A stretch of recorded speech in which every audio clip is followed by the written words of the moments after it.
لاحظت في راسي واحد البلان خايب مؤخرا، اللي هو واخا يكون فيا النعاس وغنقدر نعس الا بغيت، ولكن كتجيني ماشي من الطبيعي انه نعس فوقت بكري.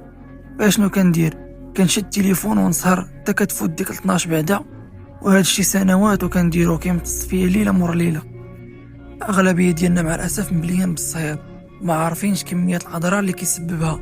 اجي نفهموا بعد علاش كنعسو من بعد ندخلوا في الاضرار.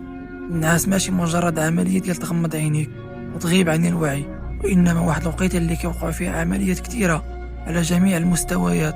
والنهار الدماغ كينتج ماده سميتها ادينوزين، كلما تزادت كيجي النعاس. النوم هو الطريقه الوحيده باش تنقص هاد الماده. فاش كتغمض عينيك الدماغ كيرتب المعلومات والذكريات وكيقوي التركيز والتعلم.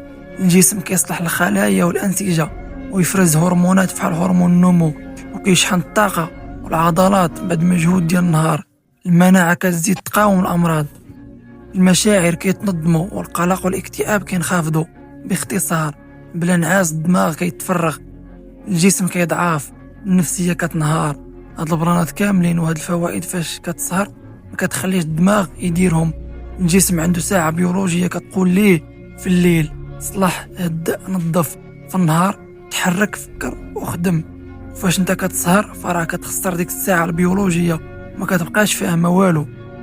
السهر كيدير تشويش في الدماغ، ضعف التركيز، نسيان، بطء الفهم، وحتى القرارات الغالطه.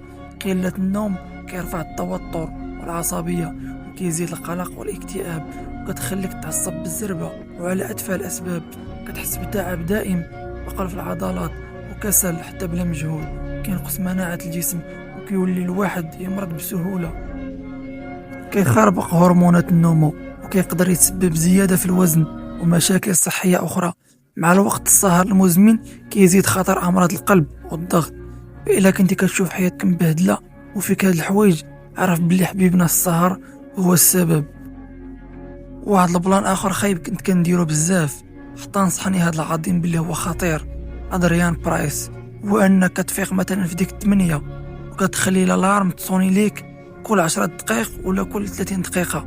وهذا الشيء تا هو كيفرغ الذاكره والتركيز. واش لا حوايج حاولوا تحيدوه، لا هو لا الصهير. واحد النصيحه، الصباح فاش تفيق ما تبداش نهارك بالتليفون، حاول تخرج، ضربك شويه ديال الهواء، ضربك شويه ديال الضوء ديال الشمس. ديك الساعه هز التليفون ماشي مشكل. وصلنا للنهايه ديال الفيديو. إلا عجبك الفيديو خلي معك واحد لايك، واحد ابوني، وشي تعليق زوين ولا حتى لا كان خايب ماشي مشكل.